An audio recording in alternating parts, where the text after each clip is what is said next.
राधे दोस्तों। तो आज मैं बताने वाली हूँ कि श्री कृष्ण ने गीता में दी ये 18 चेतावनी। तो आइए जानते हैं।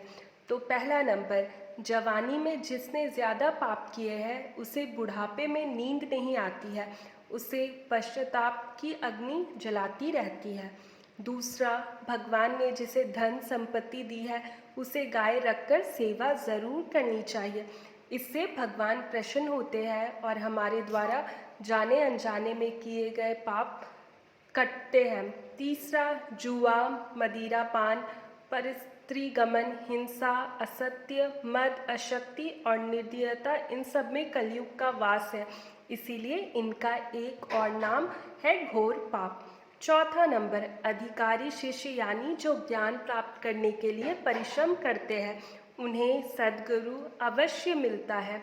पांचवा, भगवान श्री कृष्ण कहते हैं कि मनुष्य को अपने हृदय को बार बार समझाने की कोशिश करनी चाहिए कि ईश्वर के सिवाय उसका कोई नहीं है।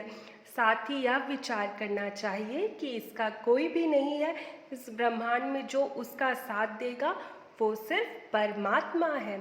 6 नंबर, भोग में दक्षिण सुख प्राप्त होता है, साथ ही त्याग में स्थायी। 7, श्री कृष्ण कहते हैं कि सत्संग ईश्वर की कृपा से मिलता है, परंतु कुसंगति में पड़ना मनुष्य का अपना ही विचार के कारण होता है। 8वां, लोभ और मोह माया पाप के माता पिता कहे जाते हैं। 9वां, श्री कृष्ण कहते हैं कि स्त्री का धर्म है कि रोज सुबह तुलसी और माता पार्वती का पूजन करे, इससे उनकी सुख समृद्धि हमेशा बनी रहती है।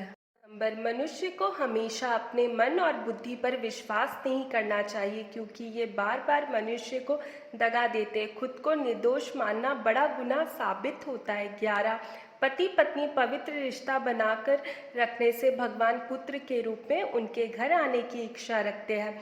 12, भगवान इन सभी कसौटियों पर जांच परख कर मनुष्य को अपनाते हैं, इसीलिए मन में कभी भी गलत विचार नहीं रखने चाहिए। सबके साथ सदैव प्रेम भाव से रहना चाहिए।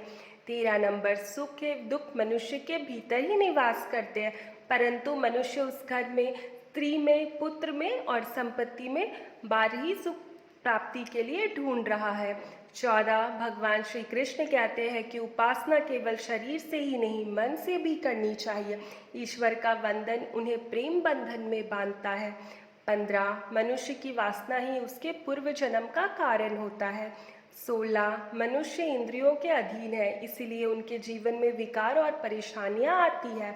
17, मनुष्य के अंदर धैर्य, सदाचार, स्नेह और सेवा जैसे गुण बिना सत्संग के ही नहीं आता। श्री कृष्ण कहते हैं कि जिस प्रकार शरीर के वस्त्र मैले होने पर उन्हें साफ करते हैं, उसी प्रकार मन के मैल को भी साफ करना चाहिए।